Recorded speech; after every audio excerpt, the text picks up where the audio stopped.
10월 마지막 주 주일 예배 하나님 앞에 드리겠습니다. 하나님 감사합니다. 오늘도 우리에게 거룩하고 복된 주일을 허락하신 은혜에 감사를 드립니다. 이 예배를 통해서 온전히 하나님만 영광받아 주옵소서. 예수님의 이름으로 기도드립니다. 찬송가 25장입니다.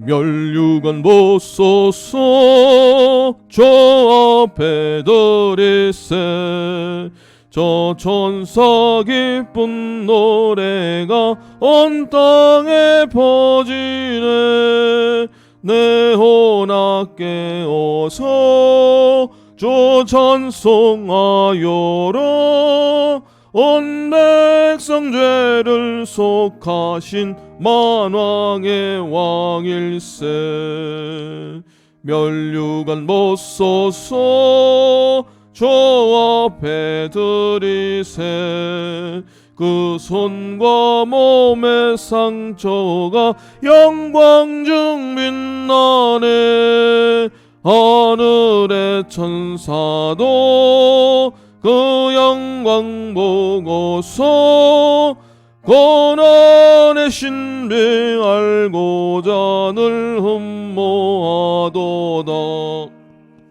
멸류관 보소서 저 앞에 드리세 온 세상 전쟁 그치고 참 평화 오겠네 주 보좌 앞에서 온 백성 엎드려 그 한량없는 영광을 늘 찬송합니다. 아멘. 자, 우리 연이어서 찬양하겠습니다. 212장입니다. 212장.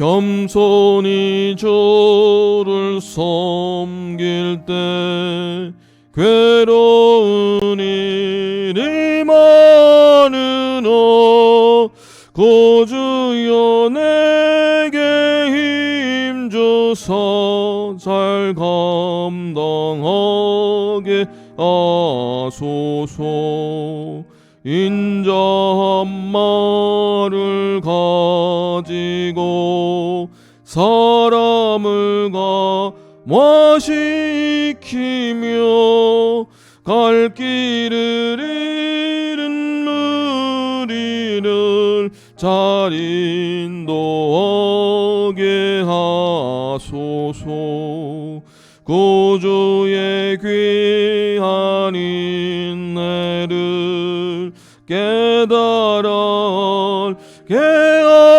하시고 굳건한 믿음 주셔서 늘 승리하게 하소서 영광 비추사 소망이 되게 하시며 구주와 함께 살면서 참 평강 얻게 하소서. 아멘. 자, 우리 이종호 집사님께서 기도 인도해 주십니다. 올라와서 기도해 주시면 됩니다.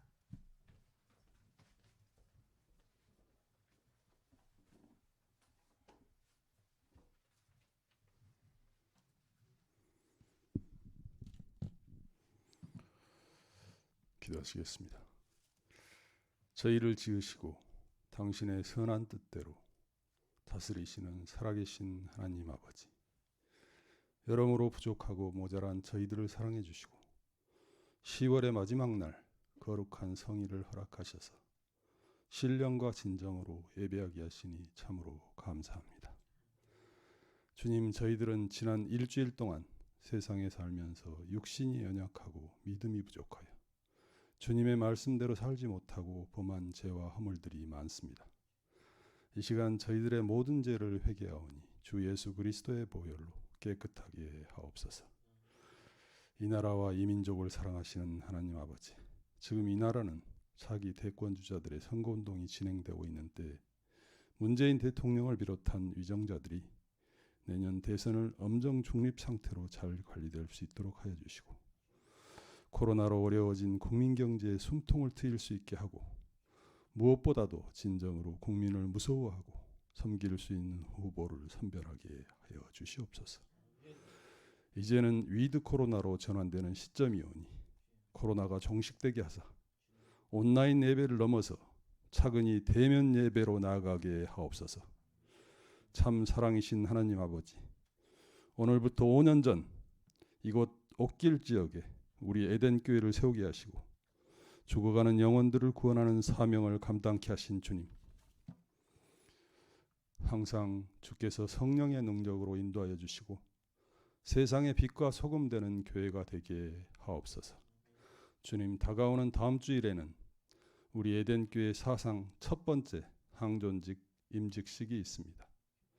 새롭게 세워지는 항존직 위원들이 함께 힘을 합쳐서 우리 교회가 계획하고 있는 많은 일들을 해 나갈 때 주님의 영광을 나타낼 수 있게 하옵소서. 하나님, 우리 사랑하는 에덴교회 교우들을 위해 기도드립니다. 육신의 병으로 고통당하는 성도들과 그 가족들과 각 가정마다 안고 있는 문제들을 이 시간 해결받고 은혜 받을 수 있는 건강과 능력을 주시옵소서. 우리 에덴교회 서준성 담임 목사님과 내조하시는 사모님의 건강을 지켜주시옵고, 이후로도 늘 행복과 기쁨이 넘치는 가정이 되게 축복하여 주시옵소서. 또한 이창희 전도사님과 그 가정도 축복하사 염려와 걱정 없이 기쁜 마음으로 지낼 수 있게 하옵소서. 오늘 또 말씀을 들고 단위에 서신 주의 사자 소준성 목사님께 권능을 더하사 선포되는 말씀으로 우리의 심령이 새로워지게 하시고 단단하게 굳어진 마음이 풀어져서 옥토와 같이 되게 하사 풍성한 열매를 맺는 심령이 다 되게 하옵소서. 또한 주님의 교회를 섬기는 종들과 특별히 예배를 위하여 수종드는 귀한 손길들을 기억하사 축복하여 주옵소서. 예배의 시종을 주님께 의탁하오며 존귀하신 예수님의 이름으로 기도합니다. 아멘.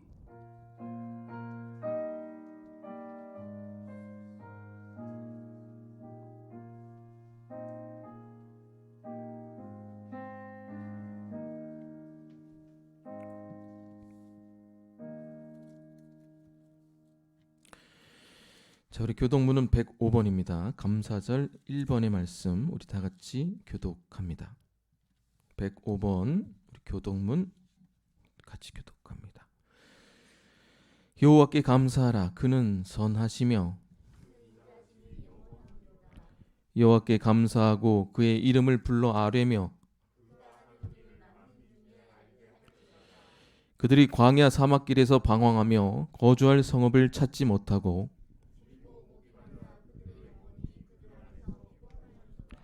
이에 그들이 근심 중에 여호와께 부르짖음에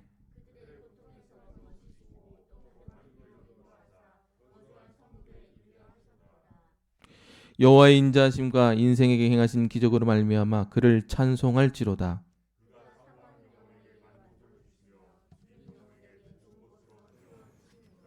아멘. 우리 사도신경으로 신앙 고백합니다. 나는 전능하신 아버지 하나님 천지의 창조주를 믿습니다. 나는 그의 유일하신 아들 우리 주 예수 그리스도를 믿습니다.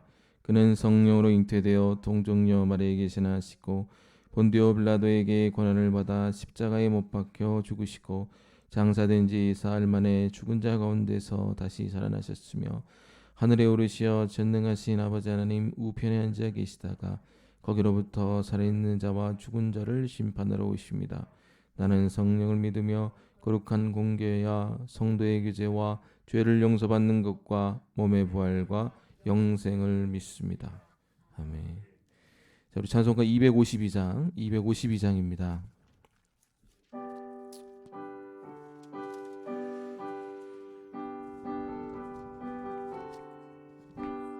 너의 죄를 씻기는 예수의 피밖에 없네.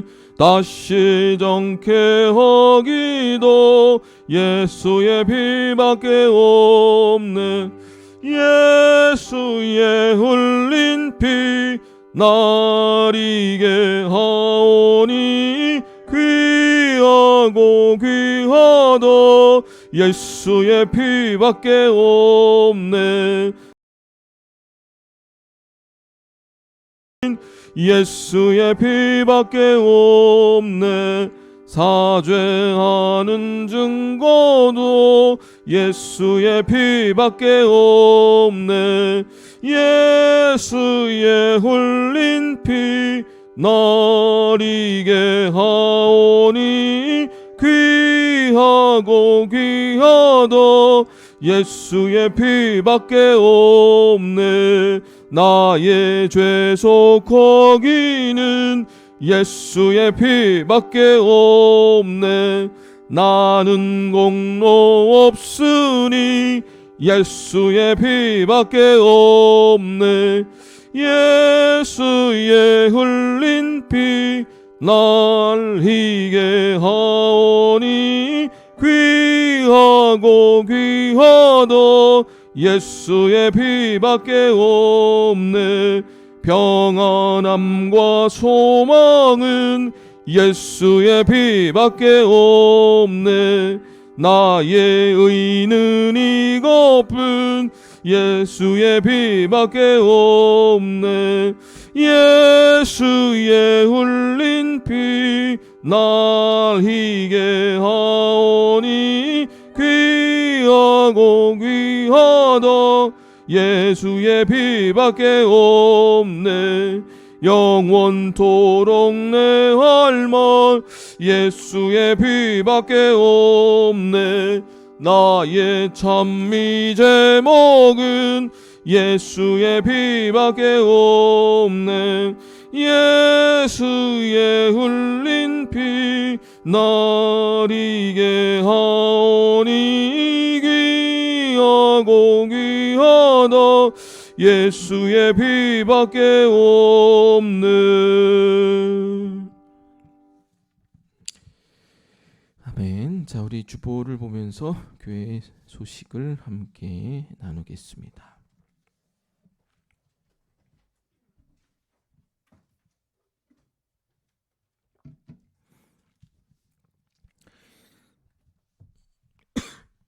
자, 우리 11월 7일 임직 준비부터 좀 하나씩 보겠습니다. 다음 주 주일이죠. 오후 2시에 임직 예배가 있습니다. 이를 위해서 준비할 것들이 있는데 첫 번째는 그 전날 토요일 6일 오후 2시에 본관 또 별관 대청소를 합니다. 여기 구석구석에 보면 더러운 것도 많고 얼룩진 것도 많은데 좀 많은 인원들이 오셔서 함께 본당 또 별관 또 여기 복도도 좀 청소를 해놔야 됩니다. 손이 많이 가는데 가능한 좀 많이 나오셔서 청소하는데 어려움 없도록 여러분 도와주시기를 바랍니다. 남성 중창단 연습이 있습니다. 11월 6일 대청소 이후에 첫 번째로 한번 모여서 하고 두 번째는 임직 당일 2부 예배 직후 한번 맞춰보는 형식으로 두 번만 연습을 하겠습니다. 남성 중창단 대청소 이후에 연습하겠다는 얘기는 대청소에 나오라는 얘기입니다. 예. 임직자 기도회가 오늘 예배, 1부 예배 끝나고 11시에 별관에서 있습니다. 시뮬레이션을 저희가 해봐야 됩니다. 저희가 이제 저는 그래도 임직식을 그래도 한 10번 이상 또 받고 또 옆에서 보조도 했기 때문에 그럭저럭 또 어설프게는 좀 알고 있지만 우리 또 교인들은 임직식이 또 낯설고 또 처음 해보시는 분들이 대다수라 생각이 됩니다. 그래서 이게 동선도 이게 예배당이 크면은 원래 이렇게 시뮬레이션을 제가 이제 선임할 때는 시뮬레이션을 제가 했거든요. 근데 저희가 이제 동선 자체도 짧고 공간도 상당히 협소합니다. 그래서 이 동선을 저희가 맞추지 않으면 이 예식 자체가 엉망진창이 돼 버립니다. 그래서 저희가 시뮬레이션을 오늘 기도회 하고 나서도 한번 하고 또 당일날 하려고 그랬는데 시간이 좀 번잡스러울 것 같아서 우리 임직하시는 분들은 본당 대청소 1시간 전에 본당에 모여주시면 저희가 임직 예식 시뮬레이션을 하도록 하겠습니다. 그러니까 임직하시는 분들은 이번 주 토요일에 1시에 나오셔서 시뮬레이션 하시고 또 청소하시고 또 이렇게 하시면 됩니다. 그래서 예식 순서에 따른 선서, 안수 순서, 선물 증정에 따른 동선들을 우리가 좀 맞춰보는 시간들을 갖도록 하겠습니다. 전 교인들은 당일 그 다음 주일 오후 1시까지 본당에 나와 주시면 됩니다. 가능한 임직에 관련이 없으신 분들은 그래도 가능한 준 정장을 입어주시면 좋을 것 같습니다. 꼭 정장을 입으라는 얘기는 아니고요. 좀 깔끔하게 좀 가능한 세미 정장 정도 입어주시면 좋을 것 같습니다. 자, 복장에 대해서 상당히 중요한데 장로 또 안수집사 임직자들은 양복을 타이를 맨 양복을 꼭 착용해 주시기 바랍니다. 흰색 와이셔츠 입어주시기 바랍니다. 권사 임직자는 한복을 입고 오시기 바랍니다. 남성 중창단은 가능한 양복을 입고 양복이 있기 좀 그렇다 그러면 좀 통일하셔서 흰색 와이셔츠에 세미 정장을 입으시든가 아니면 타이를 이렇게 해서 저는 그냥 가능한 타이를 한 양복을 좀 입었으면 좋겠는데 그거는 또 중창단 안에서 회의를 하셔서 좀 깔끔하고 단정한 복장으로 좀 복장 통일을 해주시기를 바랍니다. 안내하시는 분들 여기 지금 본당에 안 나오셔서 좀 그런데 우리 여성 그 권사님들 여민성 권사님부터 시작해서 김정숙 권사님 또 우리 청년들도 있는 걸로 아는데 안내하시는 분들도 가능한 정장 계열의 옷을 입어주시면 감사하겠습니다. 자, 주차 안내 및 건물 안내자들은 에덴교회 띠를 착용하셔야 됩니다. 안내도 착용하셔야 됩니다. 이 안에 제가 띠를 준비해 놨고요. 경광봉도 제가 우리 교회에 지금 없는데 제가 이것도 한 3-4개 또 경광봉이 집에 있으시면 또 교회를 좀 빌려주시면 좋을 것 같습니다. 그것 때문에 한 번 쓰는데 사기도 뭐한데 있으시면 그걸로 하고 없으면 제가 한 4-5개를 구매를 해서 이 사거리부터 요 사거리 또 별관까지 가니까 요거를 전부 통제를 해주셔야 됩니다. 그래서 이것들 우리 팀장님이 우리 전영준 집사님이신데 팀원들과 함께 준비들을 좀 감당해 주시기를 바랍니다. 안내팀장은 우리 여민성 권사님 수고해 주시기를 바랍니다. 각 부 팀장들은 팀원들과 좀 할당된 준비들을 1시에 모이니까 그때 이렇게 장소도 분배하고 이렇게 할당해서 미리 좀 총괄해 주시기를 바랍니다. 자, 임직 관련 준비는 여기서 소식을 마치고요. 교회 소식 전해드리겠습니다. 11월 1일 내일이죠. 내일부로 위드 코로나가 전환이 됩니다. 수용 인원 50%까지 대면이 가능하고 저희 교회는 98명까지 수용이 됩니다. 그래서 49명까지 예배가 허용이 됩니다. 참 다행입니다. 이 위드 코로나가 되지 않으면 저희 임직 예배를 10명에 한해서밖에 할 수밖에 없는데 참 감사한 일입니다. 그래서 저희 임직 예배를 이 본당 안에 7-8명까지 안내가 있으면 좋을 텐데 안내는 이 본당에 48명까지 저 별관에는 상관없습니다. 인원이 한 60명 이상 차도 됩니다. 공간이 넓어서. 근데 이 본당은 한 47-8명까지 인원 통제를 해주시면 좋겠습니다. 목장은 접종 완료자로만 구성하여 실시가 가능한데 아직까지는 위드 코로나가 되어도 10명까지 그리고 식사도 통성기도도 불가합니다. 그래서 만나서 그냥 얘기하는 정도는 가능한데 밥 먹고 기도는 하지 마라. 이렇게 국가 지도가 나왔습니다.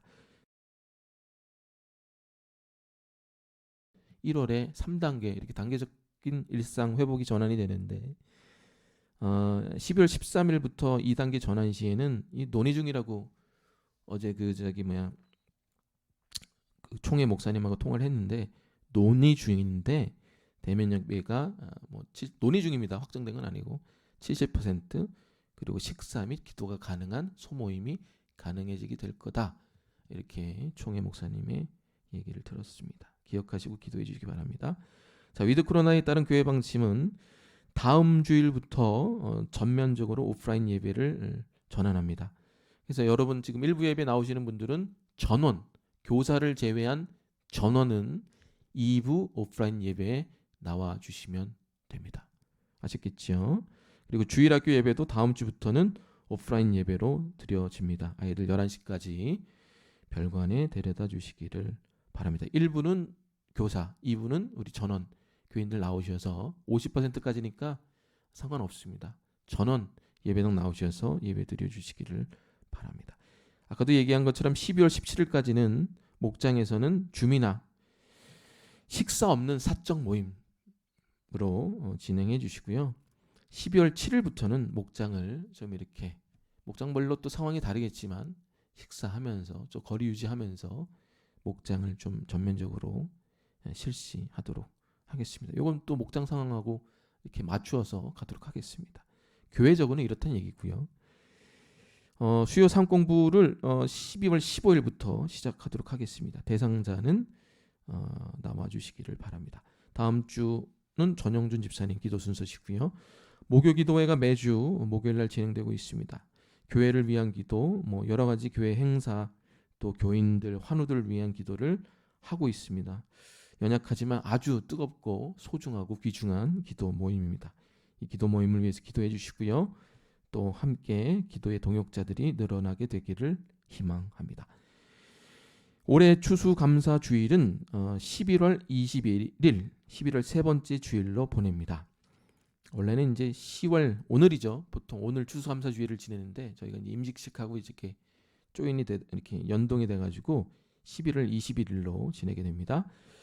헌관은 11월 20일 12시까지 받고요. 제단 꾸미기는 그 전날인 20일 토요일 오후 2시 본당에서 진행이 됩니다. 작년에 나오셨던 분들은 나와주시고 또 함께 꾸미기 원하시는 분들도 함께 나와주셔서 제단 꾸미시면 좋을 것 같습니다. 자, 이 임직식 관련해서 추가적으로 광고를 하나 드리면 이게 좀 세세하게 신경 쓸 것들이 좀 많습니다. 그래서 여러분들 이거 위해서 좀 기도 많이 해주시고 가능한 또 많은 인원들이 나와야지 제가 이렇게 체크하지 못한 것들을 이렇게 서로 크로스 체킹을 하면서 또 이렇게 할 수가 있으니까 6일 그리고 7일 이 시간은 시간 맞춰서 좀 비워두시고 함께 동참해 주시면 감사하겠습니다. 자, 오늘 말씀 읽겠습니다. 마태복음 21장 23절부터 39절입니다.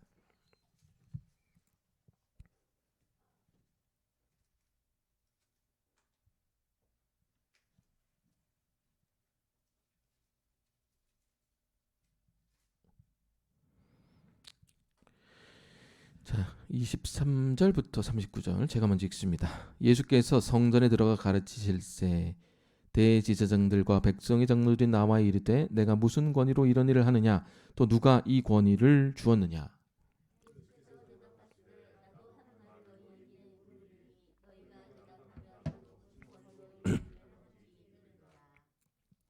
요한의 세례가 어디로부터 왔느냐 하늘로부터냐 사람으로부터냐 그들이 서로 의논하여 이르되 만일 하늘로부터라 하면 어찌하여 그를 믿지 아니하였느냐 할 것이요.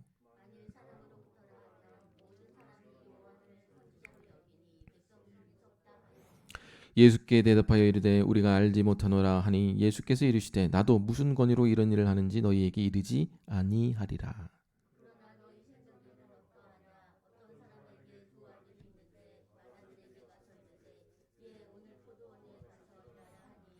대답하여 이르되 아버지 가겠나이다 하더니 가지 아니하고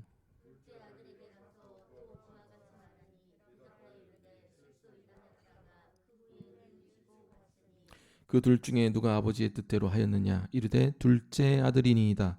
예수께서 그들에게 이르시되 내가 진실로 너희에게 이르노니 세대들과 창녀들이 너희보다 먼저 하나님의 나라에 들어가리라.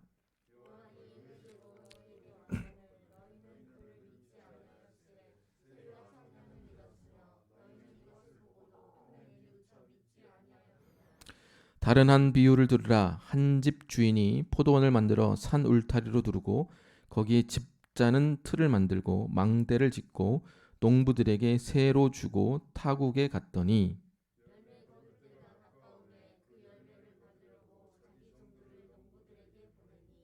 농부들이 종들을 잡아 하나는 심히 때리고 하나는 죽이고 하나는 돌로 쳤거늘.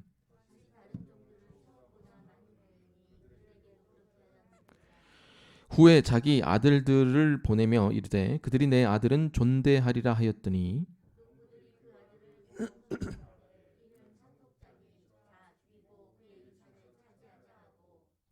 다 같이 읽습니다. 이에 잡아 포도원 밖에 내쫓아 죽였느니라. 아멘. 자, 우리 앞뒤 좌우에 계신 분들과 인사 나누시겠습니다. 안녕하세요, 반갑습니다. 안녕하세요, 안녕하세요, 안녕하세요. 반갑습니다, 반갑습니다.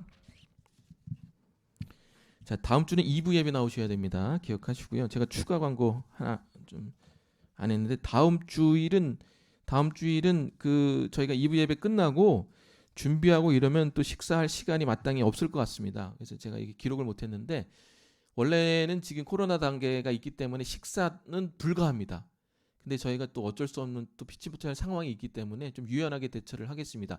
김밥을 저희가 이제 교회적으로 다 주문을 해놓을 테니까 교회 본당 안에서는 드시지 마시고 예배 끝나고 뭐 요 주변에나 아니면 요 옥상에나 아니면 차 안에나 이렇게 각자 가족끼리 해결을 하시고 다시 1시에 모이셔서 또 연습하고 좀 준비하는 형식으로 갖도록 하겠습니다.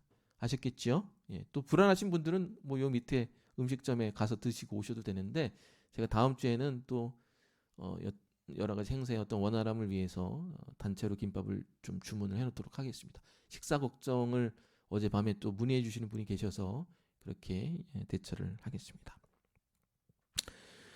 자, 오늘은 권위적인 사람이 아닌 권위 있는 사람이 됩시다 라는 제목으로 하나님의 말씀을 증거하겠습니다. 10년 전에 한국에서 강연을 한 적이 있습니다. 사실 유명한 랍비예요.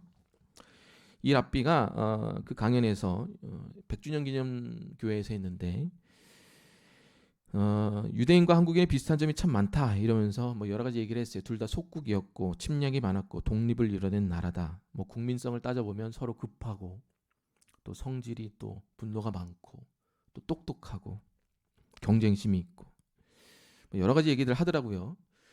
근데 그 중에서 제일 기억 남는 것 중에 하나가 뭐였냐면은 두 민족의 공통점이 하나 있는데 그게 뭐냐? 두 민족 다 웬만해서는 권위를 잘 인정하지 않는 민족이라는 겁니다. 너무 잘나서 그렇다는 거죠. 뭐 이게 장점일 수도 있고 단점일 수도 있지만 일본 같은 경우에만 보더라도 이렇게 장인들이 많습니다. 메스터라고 그러죠. 우동 장인, 뭐 이런 거 만드는 장인들. 한 분야에서 오랫동안 기술을 연마하고 갈고 닦은 장인에 대한 권위를 사회적인 분위기 안에서 이렇게 리스펙하는, 존경하는 그런 분위기가 일본만 해도 아주 잘 깔려 있습니다. 물론 우리나라에도 장인이 있긴 하지만 일본에 비하면 한 500분의 1 더 나갈 수도 있습니다. 우리나라 장인이 그렇게 많이 없습니다. 그만큼 우리나라 사람들은 유대인들만큼이나 누군가의 권위를 잘 인정하지 않습니다. 그러니까 이 나라에서 권위 있는 자가 나오면 이건 진짜 천재인 거예요. 그래서 아쉽게도 한국에서는 김대중 전 대통령을 빼고는 노벨 수상자가 한 명도 없습니다. 일본만 해도 수십 명이 되죠. 제가 이민교회에 있을 때도 IT에 종사하는 교인들이 참 많았습니다. 뭐 MIT 공대 나온 애들도 한 3-4명 되고. 근데 그 청년들도 이렇게 제가 만나서 야, 너 MIT 공대 나와가지고 한국에 들어가면 돈도 많이 벌 텐데 한국 그립지 않냐? 너 한국에 안 들어가냐? 이렇게 물어보면은 목사님, 제가 왜 한국에 들어갑니까? 한국에 다 안 들어갑니다. 똑똑한 애들이. 일명 메스터 아닙니까? IT 계열에. 그러니까 왜 안 들어가냐? 야, 너 한국이 그립지 않냐? 이렇게 물어보면은 목사님 저 한국에 들어가도 한국이라는 그 사회 시스템 안에서는 제가 메스터가 되기 어렵습니다. 그 구조 안에서 돌아가야 됩니다. 참 가슴 아픈 얘기죠. 몇 달 전 CBS를 보다가 탱크 목사로 불리는 홍민기 목사님이 나온 적이 있습니다. 혹시 뭐 아시는 분도 계시고, 예전에 그 CTCS 컨퍼런스 할 때 몇 번 또 뵌 적이 있는데, 이분하고 그 주영훈 씨가 MC 보잖아요. 새롭게 와서 서로 대화하는 중에 이런 얘기를 나눴더라고요. 본인이 이제 부산의 호산나 교회 담임 목사로 갔는데 정말 많은 목사님과 장로님들이 인사를 하러 왔다는 거예요. 호산나 교회가 상당히 큰 교회입니다. 메가처치입니다. 근데 이제 인사하면서 내가 어느 교회 목사요, 내가 어느 교회 장로요 하고 이렇게 인사를 오는데, 본인이 그런 얘기를 하는 거예요. 그러니까 본인이 그 프로그램 안에서 자기는 좀 죄송한 얘기지만 다들 그렇게 믿을 만한 사람으로 보이지 않았다는 거예요. 자기가 목사인데도, 인사하러 온 목사도 뭐 저는 반사기꾼이다 이렇게 막 하고, 인사하는 장로님들도 그렇고. 근데 그걸 또 이제 MC인 주영훈 씨가 또 맞장구를 치는 거예요. 제가 그걸 보면서, 그러니까 본인 얘기예요. 그 목사님 얘기가 뭐냐면은, 이미 꽤 오래 하신 분이죠. 코스타도 오래 하셨고, 내가 목사요, 내가 장로요라는 말 자체가 이미 자신의 마음 안에서부터 권위를 잃어버린 지 오래되었다는 겁니다. 그 얘기를 이제 홍민기 목사가 주영훈 씨하고 같이 하는 얘기를 제가 들었습니다. 가슴 아픈 얘기죠. 저도 이렇게 전도하러 나가거나 아니면은 예수를 안 믿는 세상 사람들에게 내가 목사요 이렇게 말하는 순간 권위를 잃어버립니다. 아 그래 목사예요. 권위 이런 거 없어요. 가슴 아픈 현실이죠. 자, 오늘 설교의 주제는 권위입니다. 질문을 하나 하겠습니다. 여러분은 권위적인 사람입니까? 아니면 권위 있는 사람입니까? 우리에게는 위치와 직분에 맞는 권위와 능력이 필요합니다. 근데 문제는 권위가 없는데 나에게 권위가 있는 것처럼 행동하게 되면 이 사람이 어떻게 되죠? 권위적인 사람이 되고, 권위가 있는데 내가 애써 노력하지 않아도 권위가 있다면 내가 하는 말과 행동에 자연스럽게 권위가 묻어나오게 되어 있습니다. 여러분에게는 그 권위가 있습니까? 만약에 없다면 우리가 어떻게 해야 그 권위를 얻을 수 있다고 생각을 하십니까? 오늘 본문을 통해 하나님이 주시는 그 권위를 얻게 되기를 주의 이름으로 축원드립니다. 권위 있는 사람이 되시기를 축원합니다. 권위가 있어야 돼. 목사로서의 권위, 장로로서의 권위, 권사로서의 권위, 집사로서의 권위, 또 크리스찬으로서의 어떤 그 권위가 나타나야 되는 거예요. 그럼 그게 뭐지? 또 그걸 어떻게 얻어야 되는지 좀 보겠습니다. 자, 오늘은 성전 정화 그 이후의 사건입니다. 23절 다 같이 읽습니다. 시작. 예수께서 성전에 들어가 가르치실 때 대제사장들과 백성의 장로들이 나와 이르되 네가 무슨 권위로 이런 일을 하느냐, 또 누가 이 권위를 주었느냐. 자, 뭘로 시비를 겁니까? 권위로 시비를 걸죠. 너는 서기관도 아닌데 왜 성전에서 가르치고, 제사장도 아닌데 왜 성전을 어지럽게 하고, 장로도 아닌데 왜 성전을 네 맘대로 허물려고 하냐. 권위도 없는 네가 왜 이런 말을 하고 왜 이런 행동을 하느냐. 이 따짐입니다. 권위에 대한 따짐이죠. 자, 이에 대해서 예수님이 세례 요한과 관련된 질문을 하십니다. 뭐 여기서 자세하게 논할 필요는 없는데, 요는 뭐냐면은 나에게서 나타나는 권위는 하나님이 나한테 주시는 권위라는 겁니다. 그러니까 내가 하나님이기 때문에 나는 이런 권위가 있어라고 예수님이 주장을 하시는 거죠. 자, 그렇게 권위를 얘기를 하시다가 권위의 주제예요. 갑자기 두 개의 비유에 관한 말씀을 하십니다. 하나는 진짜로 순종하는 아들에 관한 비유고, 두 번째는 순종하지 않은 소장농들의 비유입니다. 자, 그럼 이 비유를 말씀하시는 대상과 이 비유, 두 가지 비유를 말씀하시는 진의가 무엇인지를 함께 보겠습니다. 자, 28절, 우리 28절 다 같이 읽겠습니다. 시작. 그러나 너희 생각에는 어떠하냐. 어떤 사람에게 두 아들이 있는데 아들에게 가서 이르되 예 오늘 포도원에 가서 일하라 하니. 자, 너희 생각에는 어떠하냐. 이 질문이 뭐냐면은, 야, 너희가 생각하는 권위가 뭐냐 이 얘기입니다. 권위 얘기하다가 나왔잖아요.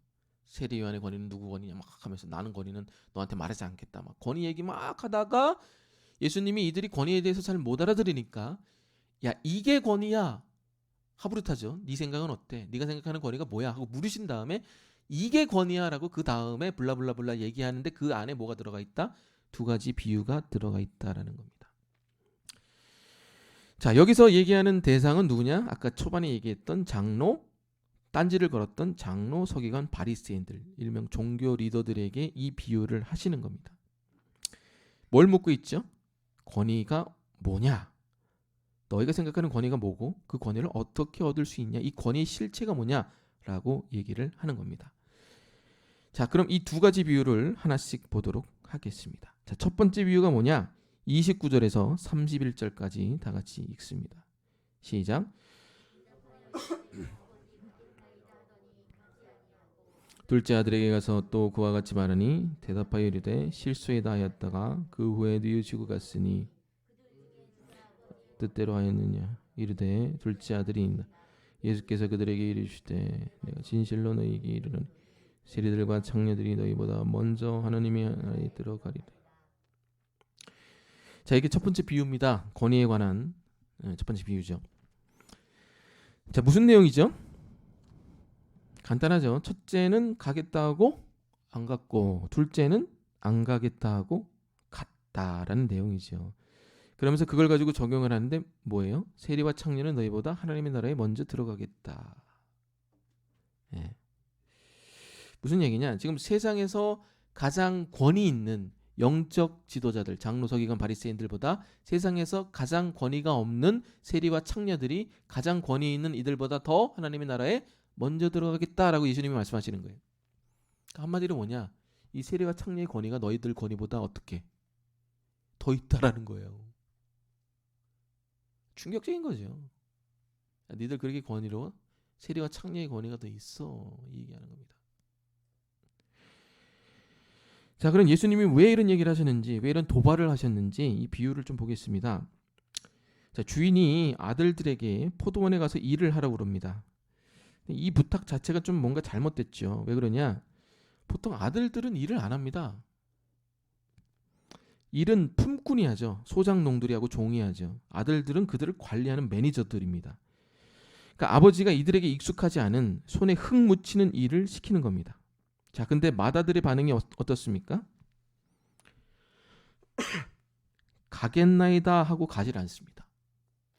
그래서 이거 NIV에 보면 이렇게 나와요. I will, sir 이렇게 나와요. 그러니까 헬라어 원어에는 큐리오스라고 나오는데, 그러니까 자기 아버지를 지금 주님이라 부르는 거예요. 주님, 내가 가겠습니다 하고 가지 않는 거죠. 그러니까 맏아들은 아버지의 위치, 아버지의 권위를 알아요. 아들로서 어떻게 경건하게, 어떻게 거룩하게 답변을 해야 되는지를 잘 압니다. 그래서 아버지를 주인님 이렇게 아주 경건하게 대답을 한 거예요. 순종적으로. 자, 둘째는 어때요? 30절에 뭐라 나와 있습니까? 실소이다 그래요. 여러분, 이 표현을 왜 썼는지를 생각해야 돼요.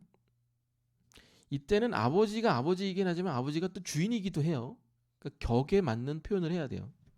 그래서 첫째 아들은 큐리오스라는, 써라는 표현을 한 겁니다.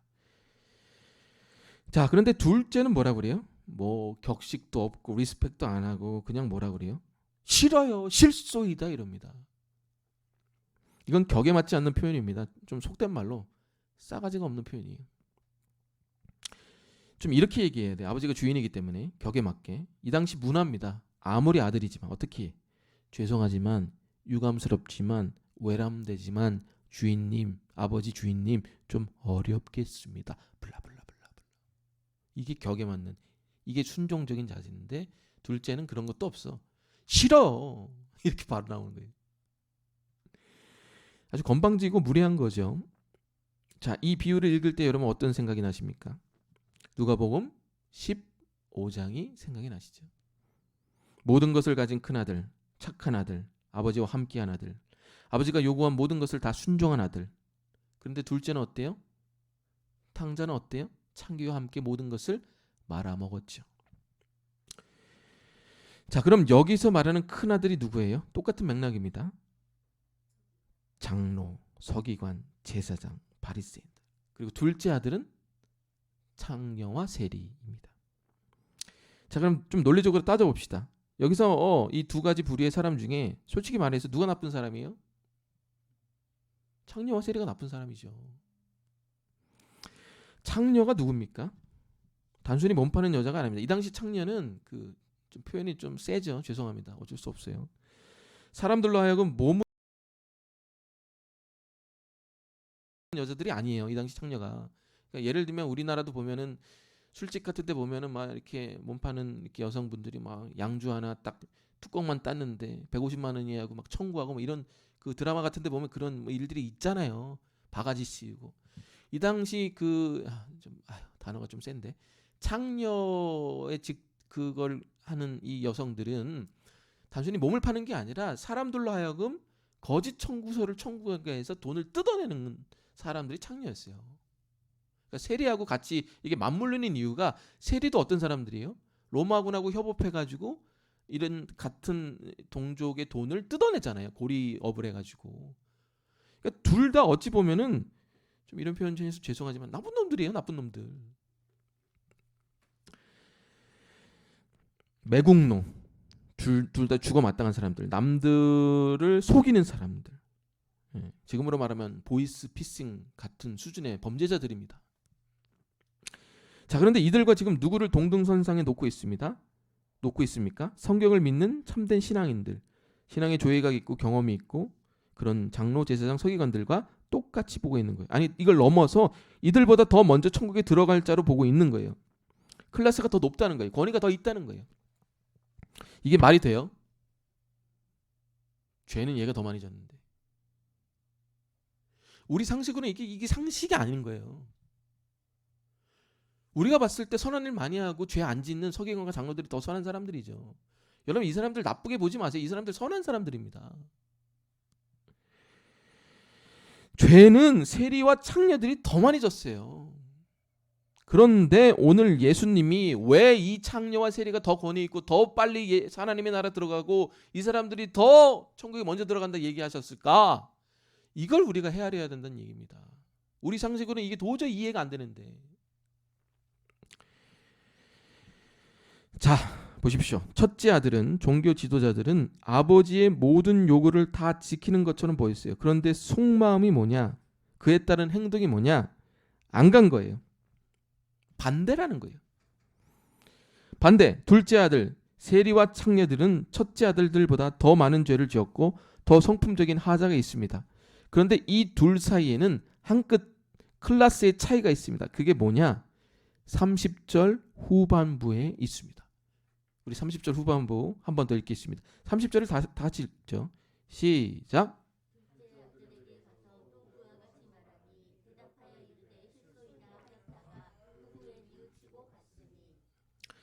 자, 거기 밑줄 뉘우치고 갔으니 이게 차이예요. 이게 첫째 아들들에게는 없어요. 뉘우침, 하나님 앞에 회개, 길을 돌리고 뉘우친 거죠. 그럼 또 의문이 생기겠죠. 목사님, 뉘우친 거 회개는 둘째보다 첫째가 더 많이 하지 않았을까요? 왜? 율법을 더 많이 하는데. 자기가 율법을 지키고 못 지키고 안 지킨 것에 대해서 더 많이 인지하는 사람이 둘째가 아니라 누구예요? 첫째예요. 그럼 회개를 더 많이 했겠죠. 하나님 어제 나쁜 생각했습니다. 하나님 어제 11절 안 했습니다. 하나님 어제 뭐 봉사를 안 했습니다. 하나님 어제 기도를 안 했습니다. 이 회개를 더 많이 하는 건 둘째가 아니라 첫째예요. 그런데 왜 이 본문은 회개를 첫째가 아닌 세리와 창녀 같은 둘째 아들이 먼저 했다고 얘기하는 걸까? 이게 오늘 본문의 핵심이라는 겁니다. 답은 뭐냐? 첫째 아들이 한 회개와 둘째 아들이, 이 세리와 창녀들이 한 회개는 질적으로 차이가 있다는 거예요. 그 회개가 아니라는 거예요. 그럼 이 세리와 창녀들이 했던 뉘우치고 회개한 그 회개의 내용이 뭐냐? 이것을 알아야 돼요. 첫째 아들이 한 회개는 뭐예요? 이 죄 잘못했습니다. 이 죄 잘못했습니다. 이거 지은 거 잘못했습니다. 이런 회개죠. 그럼 오늘 둘째 세리와 창녀들이 한 회개는 어떤 것에 대한 회개냐? 뭐에 대한 회개일 것 같아요? 이것은 복음을 믿지 않은 것에 대한 회개입니다. 아니 목사님, 장로님, 서기관, 바리새인들 같은 분들이 어떻게 복음을 믿지 않을 수 있겠습니까? 여러분, 첫째 아들, 장로, 서기관, 바리새인들이 싫어했던 대상이 누굽니까? 예수 그리스도입니다.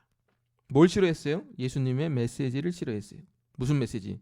내가 너희의 죄를 위하여 십자가를 지러 왔다. 즉 너희의 구원은 너희의 행위가 아닌 내가 십자가에서 너희의 죄를 짊어짐으로 너희의 죄가 용서받고 사해진다라는 메시지를 누가 싫어했어요? 첫째들이 싫어했어요. 장로, 서기관, 대제사장, 바리새인들. 그래서 예수를 죽였어요. 예수의 메시지가 싫어서, 복음이 싫어서. 이런 회개는 했겠죠. 율법에 따르는 회개. 이거 어겼어요. 이거 잘못했어요. 이런 회개는 했지만 정작 뭐에 대한 회개는 안 한 거예요. 예수를 영접하고 복음을 믿고 복음을 따르는 이 복음에 대한 회개는 안 한 거예요. 이게 싫어서 죽였으니까. 즉 이들은 내가 온전한 은혜로 구원받은 죄인이라는 사실을 싫어하는 거예요. 이들이 어떤 죄목에 대한 회개를 했을지언정 그 이면에 죄 이면에 있는 죄, 즉 이들 마음이 진짜로 원하는 그 마음의 상태에 대해서는 회개를 안 하는 거예요. 그 원천적인 죄에 대해서는 회개를 안 하는 거예요. 그게 뭐예요? 내가 정말 순전한 은혜로 십자가의 은혜로 구원받았다라는 것들을 받아들이지 않아요. 거기에 대해서는 회개를 안 한 거예요. 예수님이 처음에 왔을 때 회개하라 천국이 가까이 왔느니라 라고 얘기하셨습니다. 여기서 말하는 회개는 단순한 죄과목에 대한 회개가 아닙니다. 뭐에 대한 회개예요? 은혜를 거부하는 네 마음의 상태, 그 죄 이면에 있는 원천적인 죄, 즉 은혜를 거부하고 은혜를 저항하고 은혜를 믿지 않는 네 원천적인 죄를 회개하라는 겁니다. 그게 뭔지를 제가 설명해 드릴게요. 인간은요, 남의 신세 지는 거 싫어합니다. 제가 우리 교인들 보면 알아요. 원래 사람은요, 별로 이렇게 남의 신세 지고 싶지 않아요. 모양 빠지거든요. 왜? 잘 보세요. 인간은요, 사람은요, 무력하게 100%의 은혜를 받는 것을 원천적으로 싫어합니다. 왜 그럴까요? 예를 들어 볼게요. 내가 어떤 대학생이야. 근데 알지도 못하는 사람이 내 100%의 학비를 다 대줘. 그럼 그거를 사람들이 좋아하겠어요? 싫어합니다. 왜? 저 사람이 나중에 나한테 뭔가를 주장할 텐데. 이거 뭔가 또 얽혀 들어가는 건데. 100%의 은혜로 내가 구원받았다. 이 사실에 대해서 왜 싫어하느냐? 그렇게 되면 내가 그 사람에게 뭐 할 게 없어. 주장할 게 없는 거예요. 권리를 주장할 게 없는 거예요. 왜? 내가 한 게 하나도 없기 때문에 그래요. 100% 그 사람이 다 했잖아요. 그러니까 이게 불편한 거예요. 내가 할 수 있는 게 아무것도 없는 거예요. 구원에 대해서. 불편한 거예요. 내가 조금이라도 뭔가 할 게 있으면 뭐라도 주장할 수 있잖아요. 이것 좀 해놔요, 하나님. 이것 때문에 나 좀 봐줄 만하죠. 이것 때문에 내가 천국 갔잖아요. 나 좀 해줘요. 이렇게 주장할 수 있는 권리가 하나도 없는 거예요. 그게 첫째 아들에게는 싫은 거예요. 이게 불편한 거예요. 즉 내가 은혜로는 구원을 받았지만 지금 내가 살고 있고 일하고 있고 자녀를 키우고 교회 다니고 직장생활하고 신앙생활하는 이 모든 것은 하나님의 은혜라고 믿지 않는 이 죄성에 대해서, 그 원천적인 죄성에 대해서는 회개하지 않았다는 거예요. 따라서 이들이 회개하지 않으니 자꾸 주장하려는 거예요. 뭘로? 점수로. 내가 하나님 점수가 얼마나 높은지 알아요? 천국 가는 점수? 여러분 잘 들으세요. 천국은 점수로 가는 게 아닙니다. 98점, 99점 맞아도 천국에 갈 수 없어요. 왜? 하나님이 원하시는 점수는 100점이거든요. 그러나 로마서 1장에 나온 것처럼 모든 사람은 죄인입니다. 그 어떤 사람도 100점을 맞을 수 없어요. 왜? 하나님 나라에 들어가려면 죄 자체가 없어야 되기 때문에, 100% 순종해야 되기 때문에. 그런 인간은 없지요. 자, 반대로 세리와 창녀를 보십시오. 점수는 바리새인이 높죠. 그러나 세리와 창녀의 점수는, 바리새인이 98점이라면 세리와 창녀의 점수는 어때요? 도덕성의 점수는 10점이에요. 그럼 목사님, 이들의 지은 죄를 회개 안 해도 됩니까? 아니죠. 잘 들으세요. 세리와 창녀는 피곤한 인생 살 겁니다. 왜? 앞으로 회개해야 될 거 엄청나게 많거든요. 그렇지 않아요? 세리와 창녀가 좋은 게 아니에요. 자, 그런데 세리와 창녀가 했던 회개가 있어요. 이들보다 먼저 했던. 그건 뭐예요? 지금 얘기했던 이 원천적인 죄에 대한 회개예요. 이들에겐 그 회개가 있었어요. 죄 이면에 있는 죄에 대한 뉘우침, 회개. 이들은 내가 하나님의 은혜 없이는 구원도 못 받고 하나님의 은혜 없이는 살지도 못하고 하나님의 은혜 없이는 삶을 영위하지도 못하고 자녀도 못 키우고 사명도 못 감당하는 그런 존재라는 것을 뼈저리게 믿었습니다. 복음을 진짜로 믿고 받아들인 거예요. 은혜를 입고 내가 이 100%의 은혜를 받고 살아갈 수밖에 없는 존재라는 것을 인정한 거예요. 세리와 창녀가 이걸 가장 먼저 인정했어요. 내가 무기력한 걸. 그래서 먼저 천국에 간 거예요. 이 얘기를 하신 겁니다. 여러분 아까도 제가 얘기했지만 인간의 최고의 문제가 뭐냐? 남의 신세 지려하지 않는다는 거예요. 은혜를 싫어해요. 은혜를 받으면 뭐 할 게 없다? 주장할 게 없거든. 그래서 은혜의 의미와 영향력을 내 삶에 두지 않으려 한다는 거예요.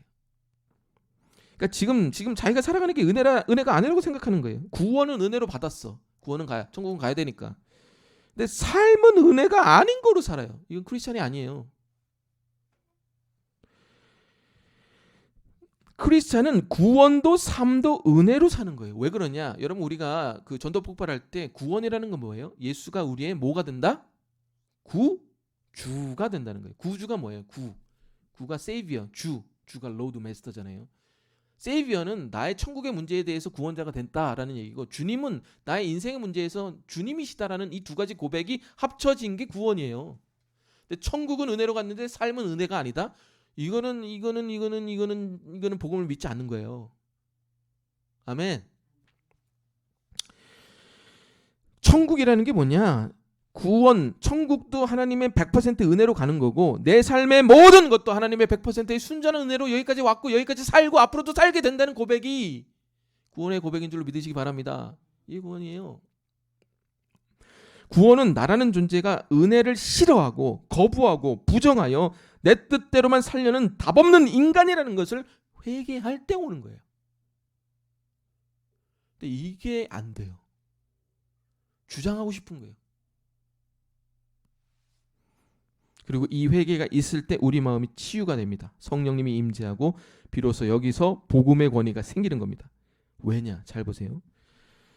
점수로 천국까지 않는 사람, 점수로 인생을 살아가지 않는 사람은 절대로 사람들을 무시하지 않습니다.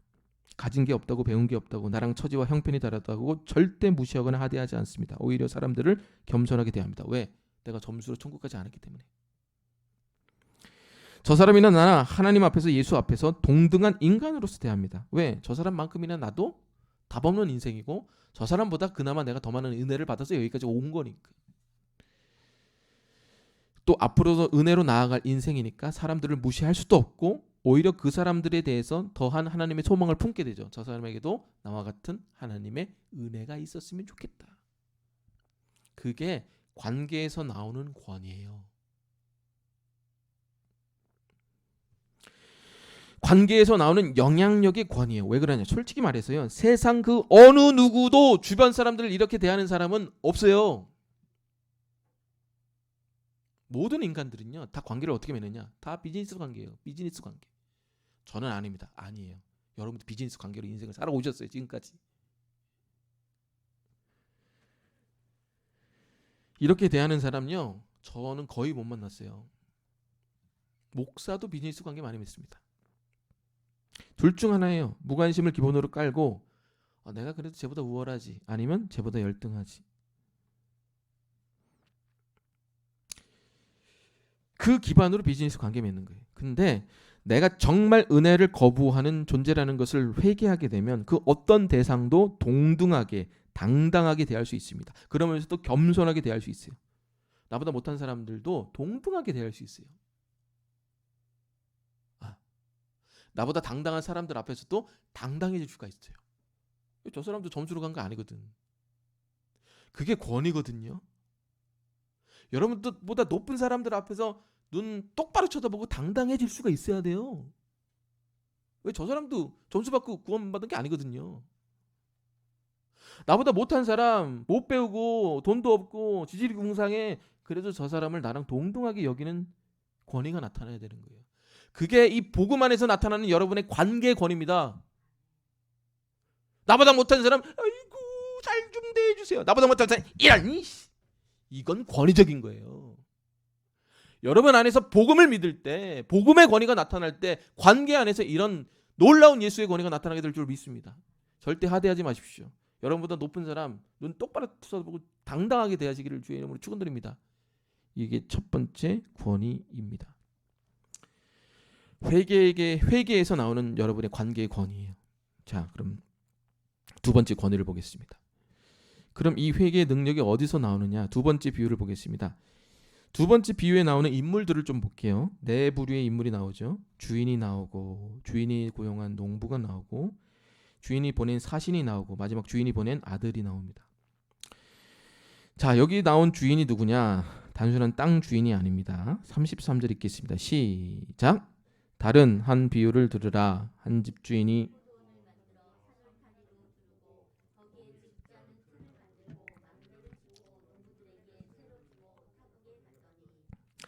자, 뭐예요? 포도원을 만들고 또 뭐예요? 울타리를 두르고 또 즙자는 틀을 만들고 또 망대를 짓고.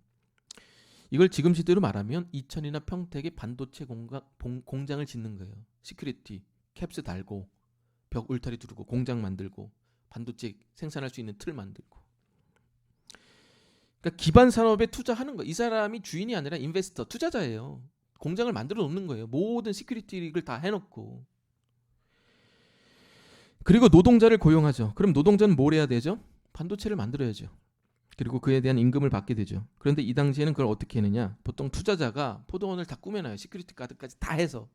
그러면 노동자를 고용한 다음에 노동자는 포도를 수확한 것에 2나 3을 먹고 7이나 8은 이 투자자한테 돌려보냅니다. 이게 이 당시 관례예요. 왜? 이 공장은 누가 지었어요? 이 시큐리티, 망대, 이 벽, 이 즙자는 틀, 이건 다 누가 만든 거예요? 인베스터, 투자자들이 다 만들어 놓은 거예요. 공장에서. 노동자는 맨몸으로 와서 일만 한 거예요. 그죠? 그러니까 노동을 하고 그에 대한 7이나 8 세죠. 삭슬 인베스터 투자자한테 주고 6개월에 한 번씩, 그 다음에 2나 3을 자기가 먹는 구조가 이 당시 구조예요. 특별히 여기서 세라는 표현이 나오는데 의미심장한 단어죠. 렌트비라는 얘기죠. 이 말이 뭐냐? 네가 여기 투자한 건 하나도 없다는 얘기예요. 너는 그냥 세바다 일하는 존재라는 거예요. 우리 따라합시다. 나는 세바다 일하는 존재입니다. 그게 어떤 일이 일어나는가? 34, 35절 읽겠습니다. 시작. 열매에 거둘 때가 가까움에 그 열매를 받으려고 자기 종들을 농부들에게 보냈더니 농부들이 종들을 잡아 하나는 심히 때리고 하나는 죽이고 하나는 돌로 쳤거늘. 자, 주인이 세를 받으려고 사신을 보냅니다. 그런데 죽이고 돌로 치고 돌려보내요.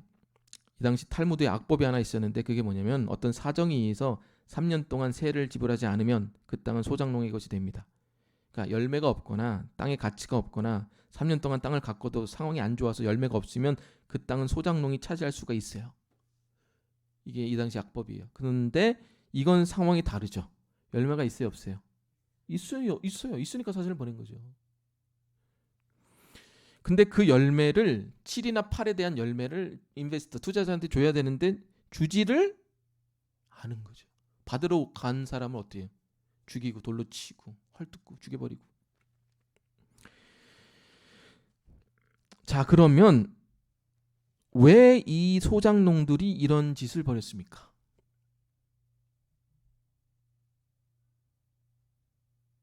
이들이 이 투자, 이 시설 기반에 투자한 게 있습니까?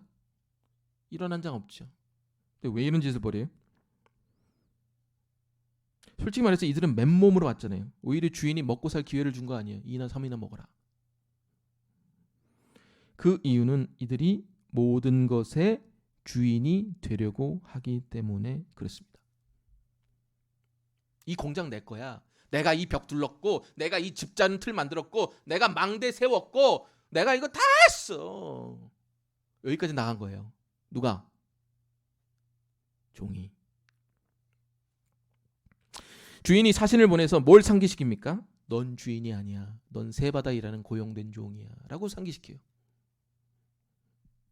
빨리 세줘. 없으면 언제까지 주겠다고 얘기를 해줘. 하니까 돌로 쳐 죽이고, 또 보니까 또 돌로 쳐 죽이고.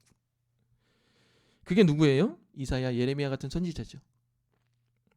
그러니까 이 사신들이 가서 얘기한 건 뭐냐? 너희 건 하나도 없어. 너희는 내가 투자하고 만든 이 기물을 이용해서 포도를 수확하는 기회를 얻은 거야. 따라서 너희가 일하고 수확하고 그에 대한 삭스를 받는 것은 너희의 선물이야. 너희는 주인이 아니야. 너희가 만든 건 하나도 없어. 라고 사신을 보내서 얘기하는데, 그 사신을 자꾸 자기에게 그걸 상기시켜 주니까 승질이 나가지고 죽여버린 거예요. 뭐가 승질이 나? 나는 주인이 아니야 라는 말이 승질이 난 거예요. 출애굽할 때부터 하나님은 이스라엘 백성들에게 이 사실을 늘 상기시켜 주셨습니다. 신명기 6장 10절에서 13절, 하나님 여호와께서 조상 아브라함과 이삭과 야곱을 향하여 내게 주시라 맹세했던 땅으로 너를 들어가게 하시고, 네가 건축하지 아니한 큰 아름다운 성읍을 얻게 하시고, 네가 채우지 아니한 아름다운 건물을 얻게 하시고, 네가 파지 아니한 우물을 차지하게 하고, 네가 심지 아니한 포도원과 감람나무를 차지하고, 네가 배불리 먹게 하실 때 너는 조심하여 애굽 땅 종되었던 집에서 인도한 여호와를 잊지 말아라. 라는 얘기예요. 너는 내가 다 만들어 놓은 땅에서 홀몸으로 나한테 고용돼서 일하는 존재뿐이야. 근데 그 사실이 나한테 기분이 좋아 나빠? 나쁜 거예요. 그 사실을 인정하기 싫으니까 주인이 사신을 보낼 때마다 죽이는 겁니다. 이게 이들의 마음이에요. 왜? 그들은 자기네들이 모든 것을 가진 주인처럼 살고 싶은 거예요. 그들은 자기가 소장농이라는 것을 인정하지 않아요. 그들은 결론적으로 자기들이 은혜를 입었다는 사실을 인정하기 싫은 거예요. 자기들이 주인의 빚을 졌다는 것을 믿기 싫어하는 겁니다. 이게 인간 내면에 있는 깊은 뭐다? 죄성이에요. 잘 생각해 보세요. 우리는 창조 때부터 하나님께 빚진 존재입니다. 그죠? 여러분의 이 살은 누가 만든 거예요? 뭐 부모가 만들었죠. 사랑을 해서. 근데 결국에는 하나님이 만드신 거죠. 뼈와 살을 붙여서. 장애인으로 태어날 수도 있잖아요. 장애인 비하가 아니라. 하나님이 보내신 부모, 선생, 친구들에게 빚을 졌어요. 교회와 목회자들에게 빚을 졌습니다. 우리는 다 그 기반 위에서 지금까지 살아온 거예요. 울타리, 벽, 집틀, 망대. 그렇게 생각하지 않습니까? 그런데 속으로 어떻게 생각하느냐? 웃겨. 내가 언제 너한테 빚졌어? 내가 언제 교회한테 빚졌어? 목사님 똑바로 얘기해서. 난 목사한테 빚진 적이 없어요. 난 교회한테 빚진 적도 없고, 부모 낳아줬으니까 좀 빚졌지. 나머지 사람한테는 내가 빚지는 게 뭐가 있어요? 내가 이렇게 능력 있게 여기까지 해서 잘 살아왔는데. 그래서 사고 싶은 거 다 사고 하고 싶은 거 다 하고 속으로 나 정도는 괜찮겠지 하면서 자기 잘난 맛에 인생을 살아가는 겁니다. 여러분, 하고 싶은 거 다 하고 사고 싶은 거 다 하는 사람에게 무슨 권위가 나타나겠습니까?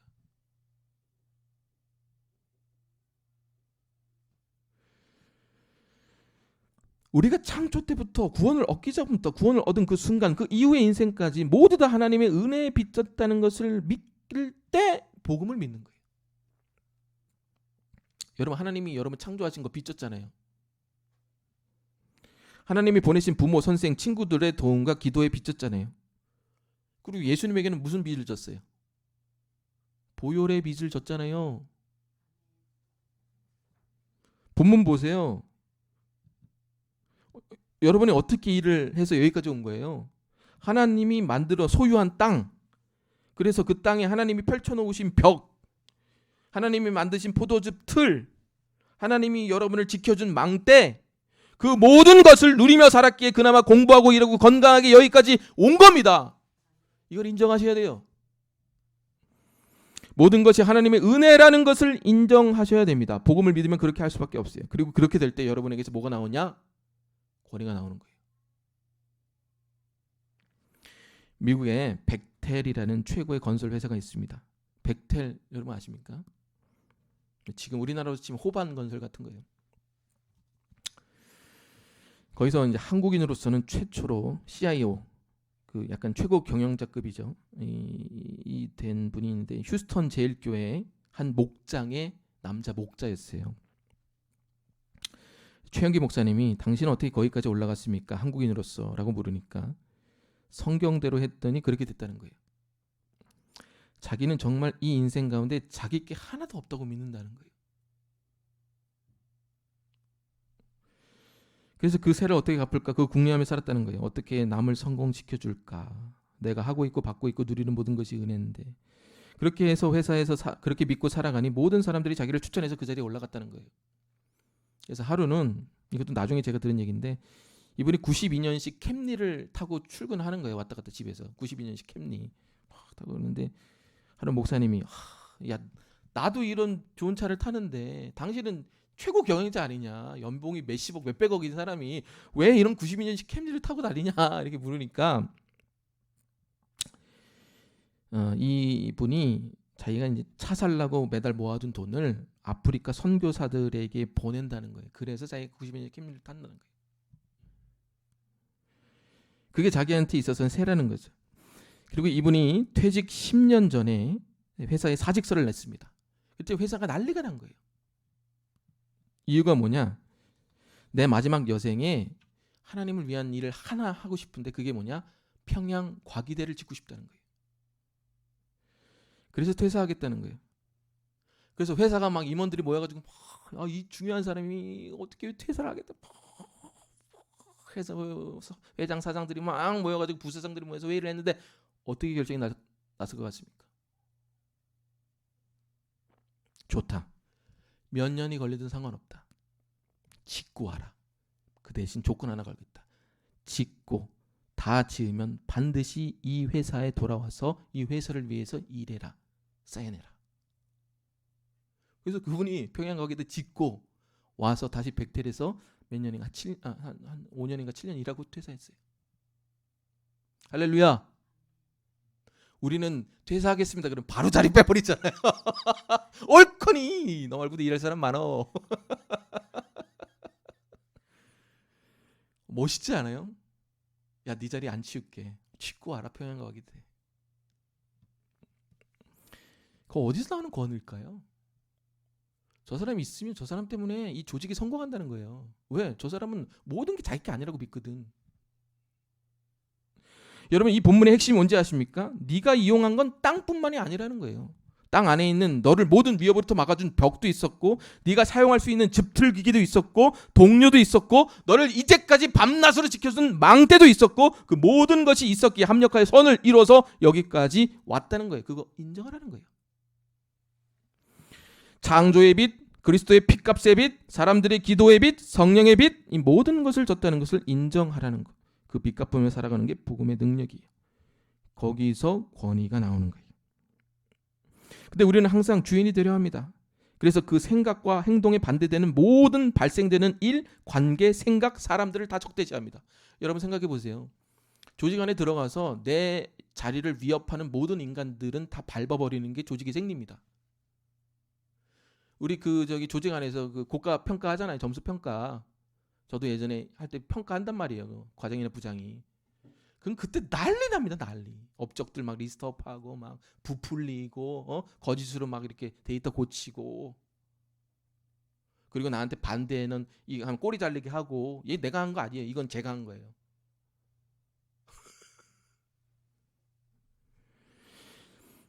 여러분의 인생을 한번 생각해 보십시오. 삶에 들어오는 그 어떤 여러 가지 상황들, 사건들, 문제들, 사람들에 대해서 왜 그렇게 내가 격렬하게 반응하고 왜 그렇게 적대적인지 이유는 하나예요.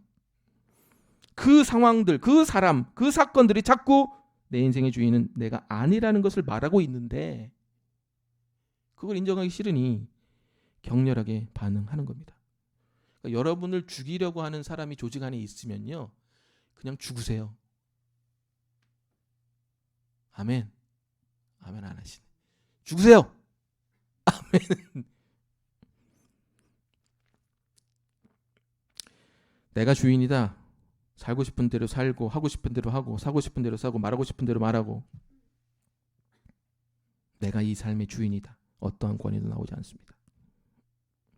모든 것이 은혜다라는 사람에게서 이런 섬김의 권위가 나오는 거예요.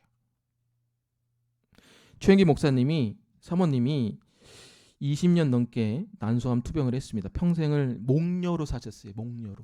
싱글 목녀. 이제 목자들도 있고 목녀들도 있으니까 그 유학 온 애들, 청년 애들 싱글 목녀로 사셨는데 이분이 서울대 약대인가 서울대 의대에 나오셨어요. 그 목사님은 서울대 공대 나오시고 사모님은 서울대 의대인가 약대 나오셨는데, 근데 목사님이 사모님 돌아가시고 이제 안 계시니까 옆에 마트에 들러서 이렇게 이거 뭐 저거 사고 하시는데 1불짜리 액세서리가, 저번에 컨퍼런스 간데 한번 들었는데 1불짜리 액세서리가 있어서 이걸 살라고 그랬대요. 1불이면 1,300원밖에 안 하잖아요. 근데 자기 와이프가 했던 행동이 떠오르더래요. 예전에 같이 성지순례 갔는데 그 이스라엘 그 한복판에서 자기가 1불짜리를 하나 살라고 그랬는데 사모님이 손을 탁 쥐더니 여보! 그거 사서 뭐예요? 다 쓰레기인데. 버릴 거 왜 사냐고. 그래서 못 샀다는 거예요. 자꾸 가지려 하지 말고 모아서 남 섬기는 데 쓰라고. 그래서 자기가 마트에 가서 그 얼마 되지도 않은 거. 최영기 목사님 정도면 그 정도 살 수 있잖아요. 본인 연봉이 얼만데, 목사인데도. 목사 연봉이라니까 좀 표현이 그렇지만 사례비가 얼만데. 그러니까 장례식 때 교인들뿐만 아니라 지역의 많은 사람들이 그 사모님을 위해 웃고 울고 그랬다는 거예요. 왜? 그 사람이 어떻게 살았는지를 다 알거든요. 서울대 의대 나와도 모든 것이 다 내 게 아니라고 생각하며 믿으며 사는 거예요. 그 사람이 서울대 의대 나와서 사람들이 장례식에 온 게 아니에요. 그게 권위예요. 그게 영향력이에요. 교회가 언제 부흥되는지 아십니까? 교회가 부흥하지 않으려 할 때 부흥합니다. 아멘. 모든 것이 은혜입니다라고 할 때 부흥하는 거예요. 그래서 우리가 받은 거 투명하게 아낌없이 나눌 때 부흥되는 겁니다. 저희 교회도 많이 나눠야 돼요. 지금 적게 제가 제 기준으로는 너무 적게 나누고 있는 거예요. 지금 또 여러분의 또 상식도 있고 우리가 다 협의해야 되기 때문에 하여튼 교회는 여느 다른 교회처럼 살지 않을 때 부흥합니다. 부촌 노회에서 요번에 이제 컨퍼런스 했잖아요. 이번 주 월화에. 재밌는 게 있었는데 그 부흥하는 한 교회 그 사례 발표가 있었는데 막 부흥을 하더라고요. 목사님도 또 좋으시고 저보다 성품도 좋으시고 좀. 근데 그 교회의 특징이 재밌는 것 중에 하나가 뭐냐면 그 교회의 재정 자립도.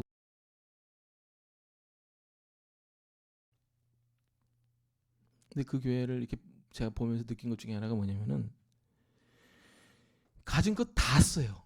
어디에다 쓰냐? 장학금, 구제비, 선교비, 뭐 또 본인 또 운영비에도 당연히 쓰겠죠. 상가 월세도 내야 되고 해야 되니까. 근데 이 목사님과 이 교인들의 특징이 뭐냐면 우리가 헌금한 거, 우리가 받은 거 다 우리 게 아니라는 거예요. 이 스피릿이 있는 거예요. 그리고 운영비, 목사님 사례비 또 뭐 이렇게 한 거 빼고는 다 선교하고 구제하고. 돈이 많아서 그런 게 아닙니다. 스피릿이 있는 거예요. 여러분에게 이런 권위, 섬김의 권위가 있기를 축원드립니다. 다 내 게 아니에요. 저 우리 아버지 돌아가시는 거 보고 느낀 게 딱 있어요.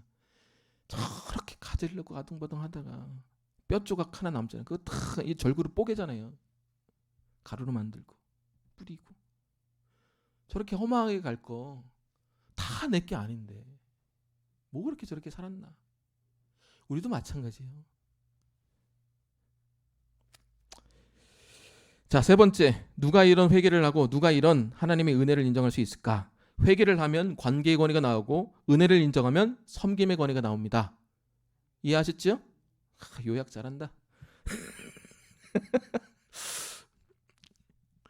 자, 그러면 반대로 누가 회개하지 못하고 누가 은혜를 인정하지 않는가? 또 누가 회개를 하고 누가 은혜를 인정할 수 있는가?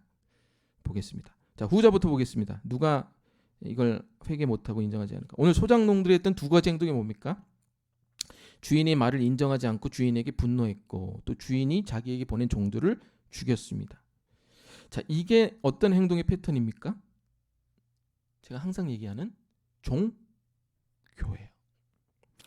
종교는 항상 우리로 하여금 내가 빚진 게 아니라 하나님이 나에게 빚졌다고 생각을 합니다. 내가 이렇게 봉사하고 헌금하고 기도하고 예배드렸으니까 하나님이 나를 축복해 주시고 내 인생을 잘 이렇게 해야 돼. 안 하면 이게 분노예요. 왜? 나는 하나님께 항상 희생하고 좋은 사람이 되려고 노력했으니까. 세는 내가 내는 게 아니라 하나님이 나한테 줘야 된다고 생각을 하는 겁니다.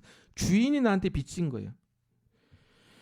또 이 생각에 반기를 든 사람들에 대해서는 늘 적대적인 거죠. 사람들이. 그 사신이 계속 얘기하는 게 뭐예요? 너는 주인이 아니야잖아. 이씨, 내가 주인이야. 네가 내 걸 뺏으려고 그래. 이 환경을 싫어하고 죽이고. 심지어 아들까지. 그러니까 이 사람들은 내가 그 사람 우위에 있다고 믿으니까 죽이는 거예요. 여러분 뉴스를 보십시오. 이단과 사이비의 특징이 뭡니까? 자신들의 재산에 조금이라도 손해를 주는 어떠한 단체에 대해서 상당히 적대적입니다. 여러분 우리가 가진 거 이거 다 우리 거 아니에요. 갈 때 전까지 다 나눠줘야 됩니다. 이 돈이 우리 게 아니에요.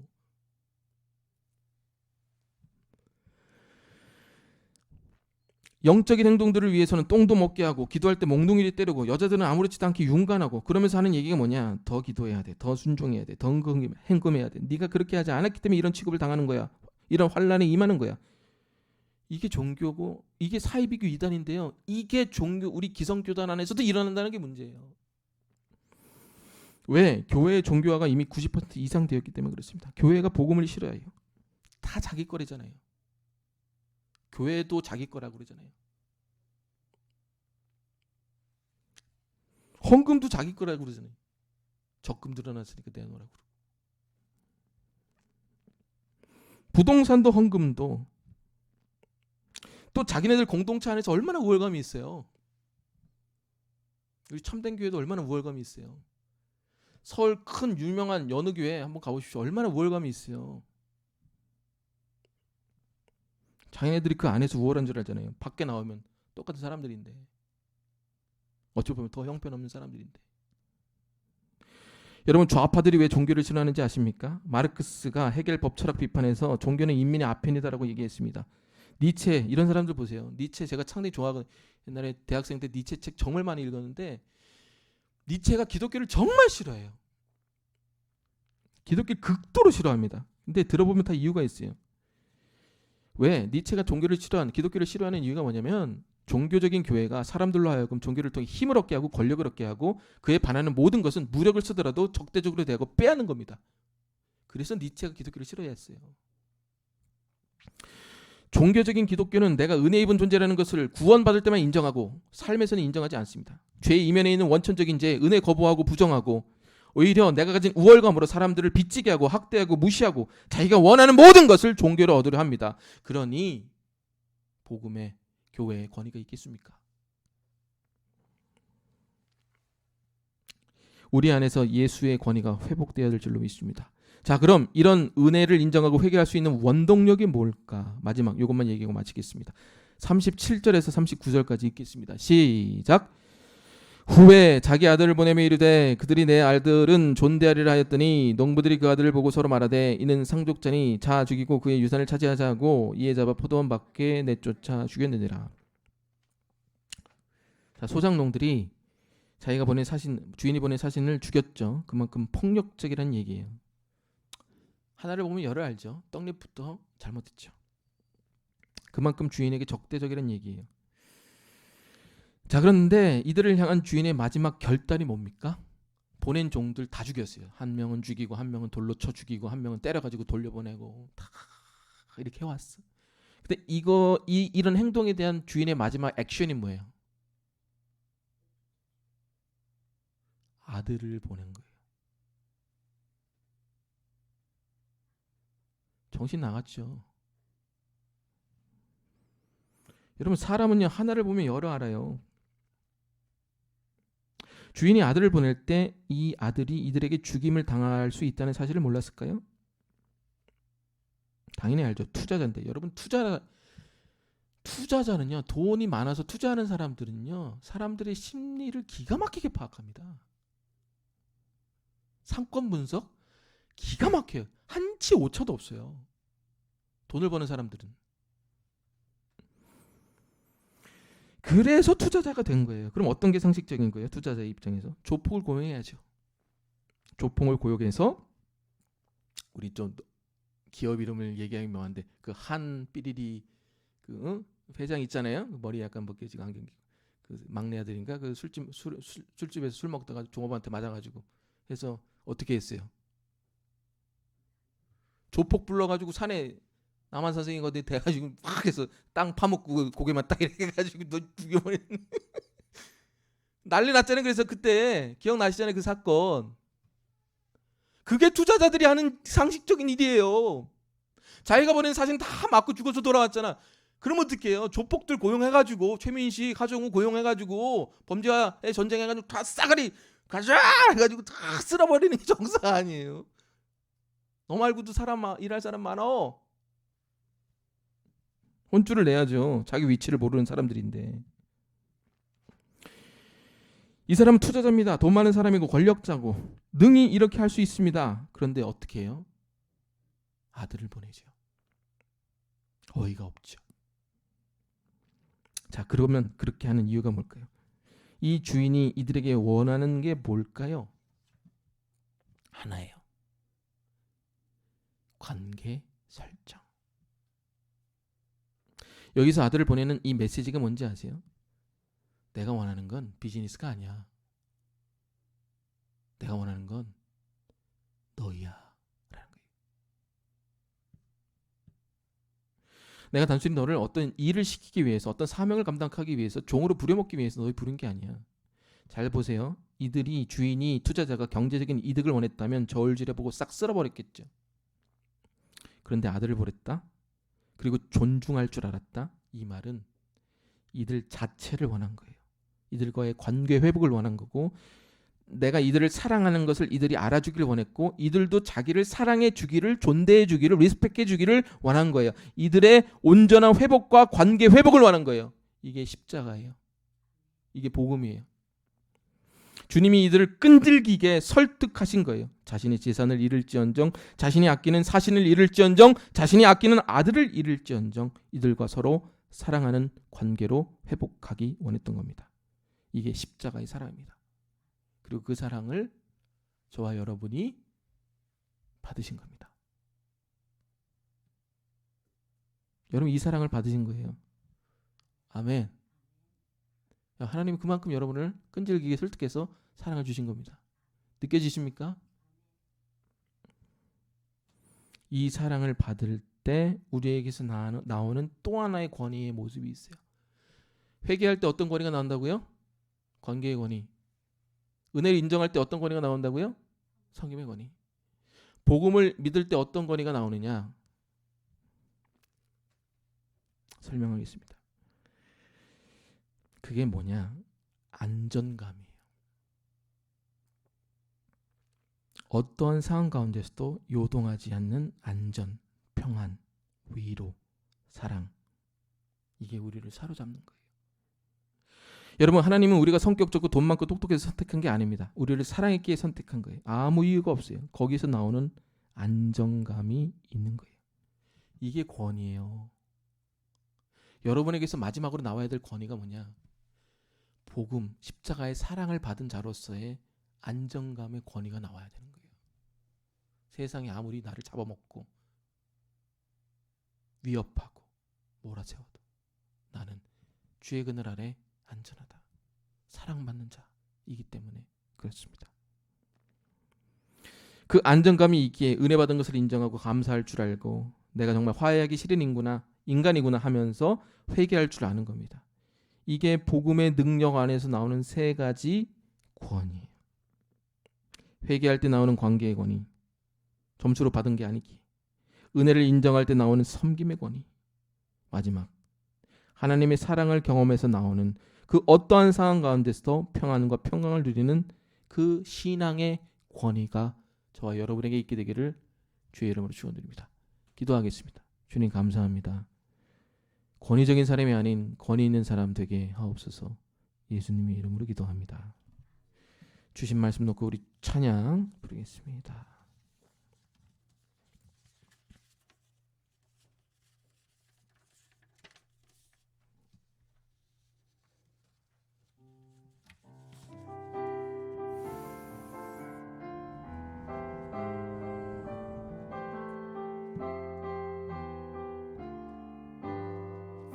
허무한 시절 지날 때, 허무한 시절 지날 때, 깊은 한숨 내쉴 때, 그런 풍경 보시며 단식하는 분 있네.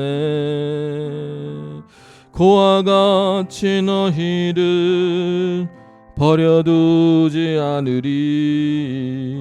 내가 너희와 영원히 함께하리라.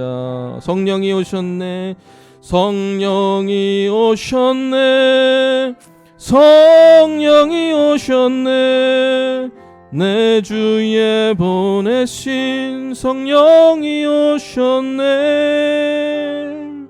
우리 인생 가운데 친히 찾아오셔서 그 나라 꿈꾸게 하시네. 자, 우리 주신 말씀 놓고 이렇게 기도하기 원합니다. 주님, 나에게 이 세 가지 권위가 있기 원합니다. 관계의 권위, 섬김의 권위, 신앙의 권위. 이 권위가 복음을 믿음으로 나타나기 원합니다. 우리 주여 한번 부르고 말씀 붙잡고 기도하기 원합니다. 주여 하나님, 우리 안에 이 복음이 믿어지는 역사가 일어나게 하옵소서. 하나님, 내가 은혜를 인정하기 싫은 모든 것이 내 주인이라는 사실을 회개할 수 있게 하여 주시고, 은혜가 은혜 되게 하여 주시사, 복음이 복음 되게 하여 주시사, 사랑을 받은 것을 인정하게 하여 주시사, 우리 안에서 관계의 권위가 나오게 하여 주시고, 섬김의 권위가 나오게 하여 주시옵고, 어떠한 상황 가운데서도 안전해질 수 있는 이 신앙의 권위가 나오게 하여 주옵소서. 하나님, 권위 없는 자, 권위가 없는 이 시대에 주님이 주시는 이 권위로 권위 있는 자들 다 되게 하여 주셔서 이 주신 권위로 능히 세상의 일들을 감당해 나가는 우리 모두가 되게 하여 주옵소서. 이 권위가 우리 안에 있게 하여 주시옵소서. 이 권위를 회복시켜 주시옵소서. 우리를 진정 원하시는 그 하나님의 사랑을 깨달아 우리 안에 신앙의 안전함, 그 권위가 나오게 도와주옵소서. 주님 감사합니다. 우리에게 이런 권위가 있습니까?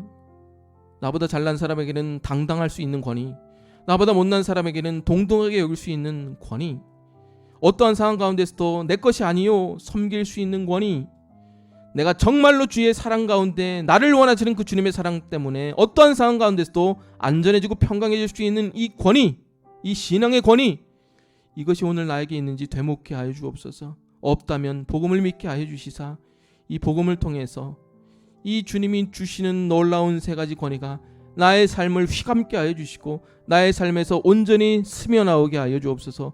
권위가 없이 어떻게 일할 수 있겠습니까? 이 권위가 없이 어떻게 사람을 상대하고, 이 권위가 없이 어떻게 사람을 섬기고, 이 권위가 없이 어떻게 이 험난한 세상을 살아갈 수 있겠습니까? 주여, 복음을 믿게 하시고 은혜를 믿게 하시고 회개를 믿게 하시고 주의 십자가의 사랑을 믿게 하여 주셔서 이 놀라운 세 가지 능력의 권위가 십자가를 통해 나오게 하여 주옵소서.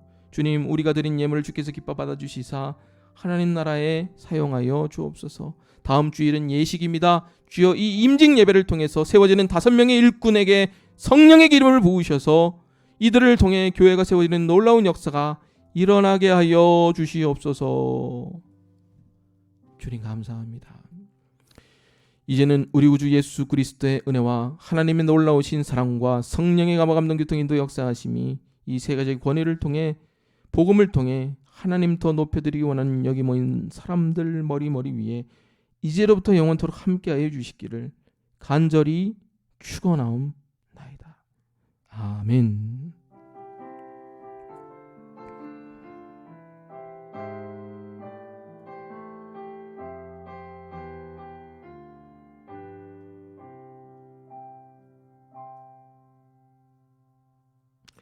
자, 예배 마쳤습니다. 오늘도 좋은 하루 보내시고 다음 주일은 오프라인 예배입니다. 많이들 나와주시기 바랍니다.